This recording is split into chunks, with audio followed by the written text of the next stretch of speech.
Bonjour à toutes, bonjour à tous. Donc je suis dans mon petit champ d'ortie pour parler. Vous avez vu un petit peu ce qui se passe. Non mais c'est incroyable. Il y a de plus en plus de savants qui sont internés ou qui disparaissent, qui meurent, qui ont des accidents. Un petit peu comme Bernard Lachance là, qui est mort après avoir expliqué que l'imposture du sida, que d'autres se font interner pour avoir critiqué, fait une lettre, envoyé une lettre au président de la République pour demander un petit peu l'arrêt de toutes ces mesures sanitaires liberticides. Enfin, quand on parle de liberté, ça me fait un petit peu marrer. Je me souviens de ce livre de Shogya Trungpa, 85-86, que j'avais acheté, qui s'appelait Le mythe de la liberté. Et ce qui est bizarre, c'est que une fois j'avais été chercher vous savez, la 4e de couverture du mythe de la liberté. Je l'avais copié et je l'avais mis dans mes... je ne sais plus comment on appelle ça, vous savez, ce que vous mettez sur Facebook quand vous faites un post très particulier que vous voulez garder. Alors je l'avais illustré par une photo de Bouddha. Et bien ça a été retiré.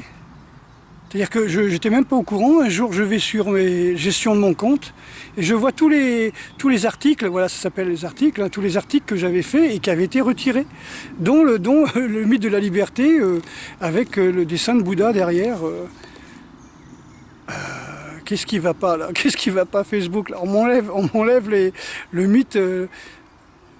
Quelque chose qui explique que la liberté, en fin de compte, ça dépend de la culture, ça dépend de plein de choses. Le problème, par exemple, pour les féministes, c'est que la liberté, pour elles, c'est de faire comme les mecs. De la muscu, de la moto, fumer, boire, etc. Alors les gens me disent ah non, non, c'est pas ça. Alors évidemment, moi, je fais ça à la louche. Un petit peu le mec blasé par les féministes aux cheveux bleus qui, en fin de compte, veulent simplement attirer les femmes dans les minorités lesbianiques, je ne sais pas comment on peut dire, LGBT.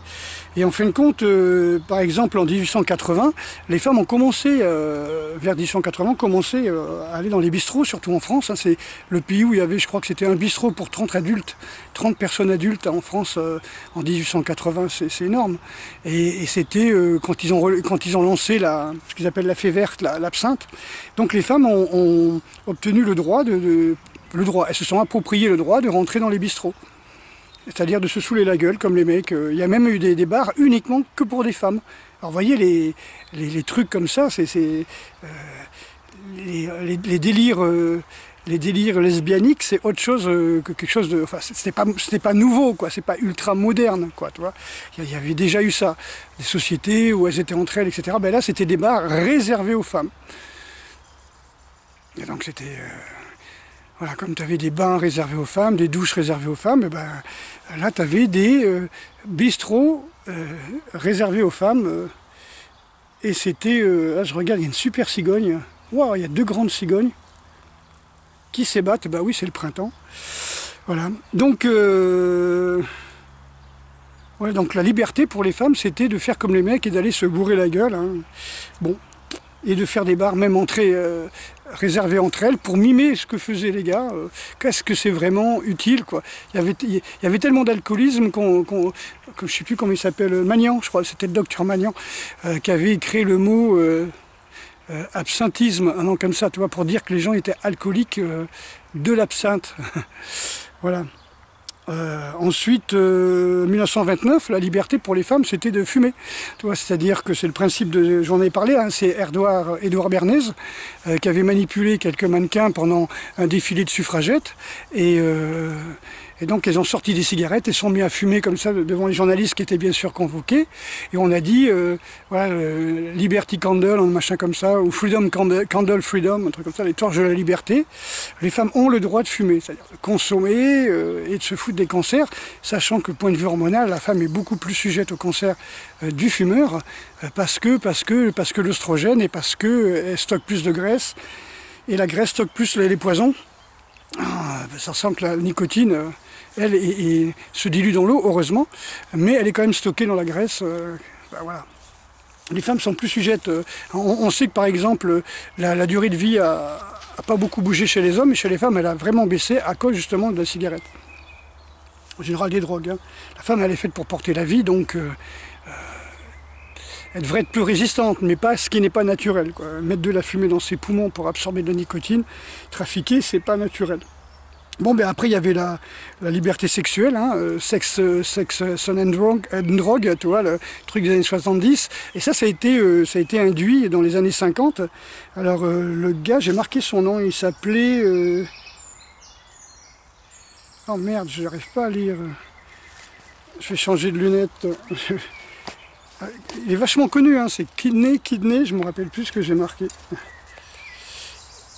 Qui était en fin de compte un bisexuel, quoi, un type, on va dire un type un peu dérangé. Je crois que c'est Kidney, hein, Kidney. Je sais plus comment je l'ai appelé. Voilà, un type qui était, je crois que c'est ça, Kidney. Je n'arrive pas à me relire, qui était bisexuel, hein, qui avait sa femme qui disait on est un couple libéral, donc il couchait avec son jardinier, avec ses collaborateurs, hein, et le mec c'est celui qui a induit la liberté sexuelle, hein, et tous les mouvements qu'on voit, la théorie du genre et tout, ça vient de ces enseignements. Et ce qui est bizarre, c'est que le mec, il s'introduisait dans l'urètre, hein, c'est-à-dire dans le trou de la bite, il s'introduisait des crayons, des brosses à dents, tu vois, pour un petit peu se punir de son attirance homosexuelle. Et il s'est même circoncis sans anesthésie, quoi. C'est-à-dire que c'est le mec qui est, on va dire, à l'origine du grand mouvement du non-genre, tu vois, qui a fait pas mal de dégâts chez les jeunes, hein. C'est le plus haut taux de suicide, hein, les transgenres, hein, c'est le plus haut taux de suicide. Hein.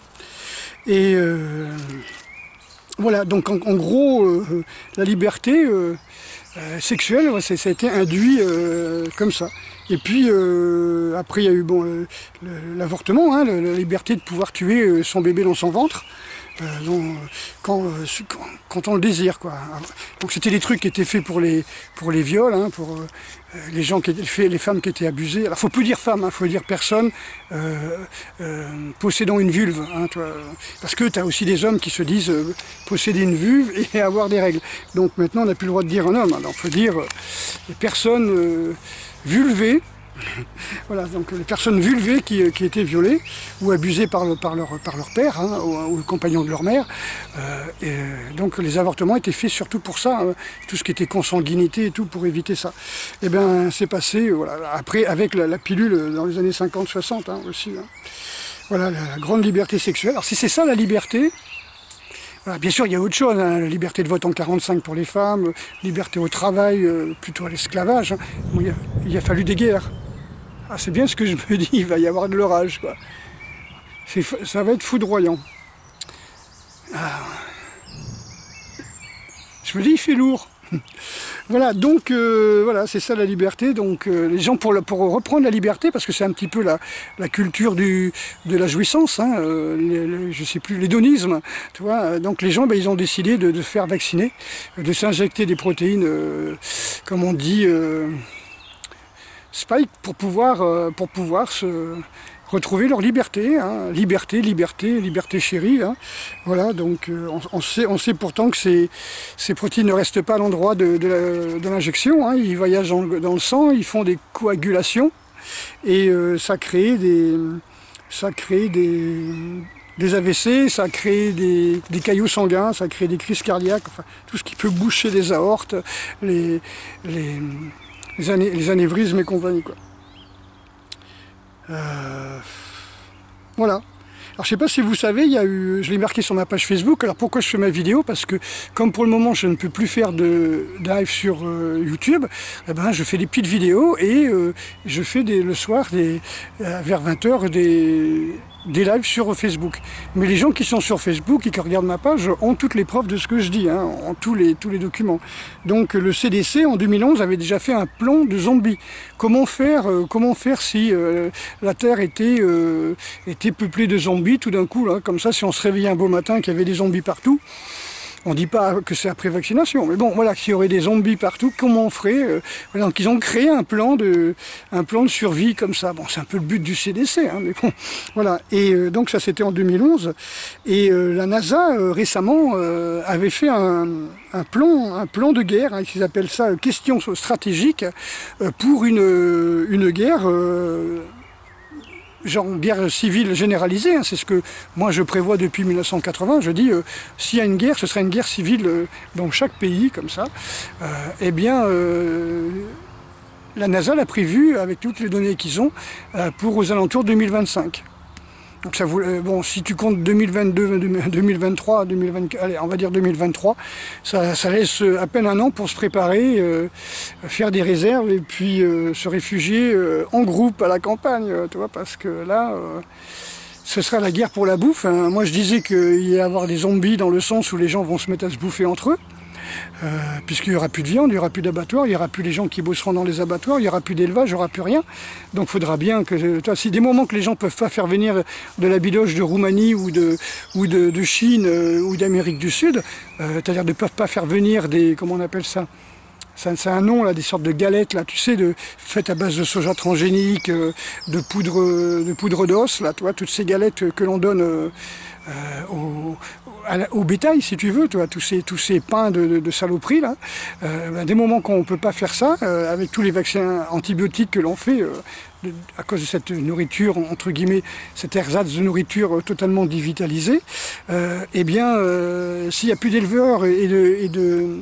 Comment on peut dire, de vétérinaires pour venir vacciner le bétail, s'il n'y a plus de transport de ces pains de soja d'Amérique du Sud, s'il n'y a plus de provenance de viande, parce que justement il n'y aura plus d'avion, il n'y aura plus de bateaux, il n'y aura plus de tout, et bien à partir de là, les gens vont, comment ils vont faire? Ils vont lutter, ils vont se bouffer entre eux, quoi. Pas tout de suite, hein, mais bon, je veux dire, les végétariens, ils iront bouffer ce qu'il y a dans le jardin. Regardez le nombre d'orties qu'il y a, c'est que de la protéine, des acides aminés, tu vois, des choses très bonnes. Voilà, dans les orties, on le sait bien, hein, c'est bourré d'acides aminés, de protéines, de minéraux, et tout ce qui est important aussi pour le stress. Donc comment ça va se passer? Donc qu'est-ce qui va se passer? Donc on sait que d'ici 2022, il faut vraiment faire gaffe, quoi. Voilà, donc j'ai déjà fait une vidéo pour vous expliquer comment ça se passait près des points d'eau, comment ça risquait de se passer près des points d'eau, hein. Donc, là, je disais que les filles devraient se prostituer. Hein, si deux nanas arrivent là-bas près d'un point d'eau où il y a 5 mecs armés, elles n'ont rien à donner, en échange, elles donneront leur cul. Hein. Elles ne pourront pas dire ah oui, mais moi en fac de sociaux, voilà, comme ça, je suis désolé, je suis d'un genre, tu vois, elle s'en fout. À 4 pattes en levrette, et puis voilà, quoi. On va redevenir comme au Moyen-Âge, hein, voilà, quoi. Il faudra vendre vos enfants, hein, pour pouvoir bouffer, quoi. Donc voilà, je sais que beaucoup m'ont critiqué, mais tous ceux qui ont été dans les pays africains, hein, beaucoup de soldats que j'ai connus, m'ont écrit en me disant que ça se passait comme ça, quoi. Ça se passait comme ça. Je veux dire, tu vas en Afrique, les filles qui ont 17 ans, ça fait 7 ans qu'elles sont violées, quoi, tu vois, dans certains coins. Il n'y a pas une fille dans un village qui n'a pas été violée dès qu'elle a eu 10 ans, quoi. Et pas forcément pour manger, mais pour rester en vie, quoi. Voilà, donc c'est triste, c'est triste, c'est triste. Après, tu vas leur parler de liberté sexuelle, de droit de vote, ou d'avortement, des machins comme ça, quoi, tu vois. Ok, les amis, hein, il n'est de meilleure compagne que la solitude, mais quand même, si vous voulez survivre, le mieux c'est de survivre en groupe. Moi je plains ceux qui ont des enfants en bas âge maintenant. Si vous avez des ados, faut un petit peu expliquer aux ados que malgré la période de bouleversement hormonal qu'ils sont en train de subir, il faut quand même qu'ils restent soudés, ou bien qu'ils aillent se démerder avec leurs copains, hein. Mais bon, quand ça va tirer dans tous les sens, il ne faudra pas venir pleurer, quoi. Voilà, c'est période charnière, hein. Très, très influençable. Il y a beaucoup de nénettes là, qui se font qui fuguent en ce moment, hein, je parle pour les adolescentes, là, qui fuguent, et même des jeunes adolescents hein, qui se retrouvent prostitués hein, dans des appartements, dans des maisons, comme ça. Alors elles se font simplement, tu sais, du genre, je suis à la rue, voilà, je me suis barré, je vais montrer à mes parents que je peux me débrouiller toute seule, toi, ou tout seul, évidemment. Hein, c'est des gens qui sont très jeunes, hein, qui ont entre 16 et 17 ans, et puis qui se font du genre ah tu cherches un appart, moi je vais te trouver ça, pas de problème, tu peux rester chez moi. Et puis elles se retrouvent prostituées hein, par ces gens-là. Donc on leur enlève leur téléphone portable, on leur enlève leurs chaussures, voilà, et on les attache ou on les enferme, voilà. Et il y en a pas mal comme ça. Ce que l'on retrouve, si tu veux, dans certains pays en voie de développement, ces espèces de pouponnières, ces espèces de harems où il y a plein de femmes qui ont été enlevées, à qui on fait des gosses, et ben tu le retrouves en France pour la prostitution. C'est-à-dire que comment on peut dire, les coutumes que l'on retrouve en Turquie, en Tchétchénie ou je ne sais quoi, dans les pays du tiers-monde, ben, se retrouvent en France. Les gens viennent et ils ramènent leurs coutumes, quoi. Ils enlèvent des blanches et puis les prostituent. Tu vois, moi j'ai été contre le fait de dire il faut s'armer, etc. Mais là, franchement, on pose des questions, quoi. Voilà, je suis contre l'agressivité, mais il ne faudra pas venir me chatouiller, quoi. Ah, pareil, parce que le problème de l'arme à feu, c'est qu'il faut pouvoir faire ses propres cartouches, il faut pouvoir avoir assez de cartouches, et contre quoi tu vas pouvoir troquer des cartouches. Tu vois, si tu n'as pas à bouffer, si tu n'as pas des enfants à prostituer, comment tu vas pouvoir troquer des cartouches pour sauver ta vie C'est vraiment bizarre, hein. Franchement, moi je crains la guerre civile. J'espère que je ne vais pas me choper des tics. Ça c'est autre chose. Voilà, je crains la guerre civile. Pour moi, c'est ce qu'il y a de pire. Pire que les pseudo-vaccinations obligatoires qui est impossible, pire que cette espèce d'ingénierie que l'on veut créer, tu vois, l'homme augmenté, etc., qui est complètement antinaturel, et puis bien sûr, tu vas voir que la nature va mettre son grain de sel là-dedans, et ça va faire des zombies. Donc, et ça déclenchera des guerres civiles, donc je dirais qu'à la fois le CDC et la NASA ont raison. Dites-moi ce que vous en pensez les copains, n'oubliez pas de liker, hein. Je vais me faire mon youtubeur là, n'oubliez pas de liker, je vois que je perds énormément comment on appelle ça, d'abonnés, semaine après semaine, c'est pas grave, hein. Plus personne pratiquement ne fait de dons, notre club est en train vraiment de tomber, hein. Je m'aperçois que à la rentrée, il y aura pratiquement plus aucun club, hein. Surtout si les fédérations exigent de devoir demander des vaccinations aux gens qui enseignent ou les gens qui viennent prendre une licence. Si pour avoir une licence, il faudra un pass sanitaire, un truc comme ça risque d'être la cata, hein, quoi. Donc, plus que cette année, je crois pas, hein, puisque nous, cette année, on a pris 10 inscrits à peu près, ou 15 inscrits, et il n'y en a que 4-5 qui ont pu vraiment s'entraîner, parce qu'ils avaient des attestations médicales pour leur bien-être, hein, parce que c'est quand même dingue, quoi. Quelqu'un qui fume, moi j'en ai vu hier, les gens fumaient, je vais pas vous dire où j'étais, mais voilà, les gens fumaient, je rentre dans le magasin, hop, ils mettent le masque aussitôt après avoir fumé, quoi, tu vois. Donc quand tu as fumé, là, le corps, qu'est-ce qu'il fait?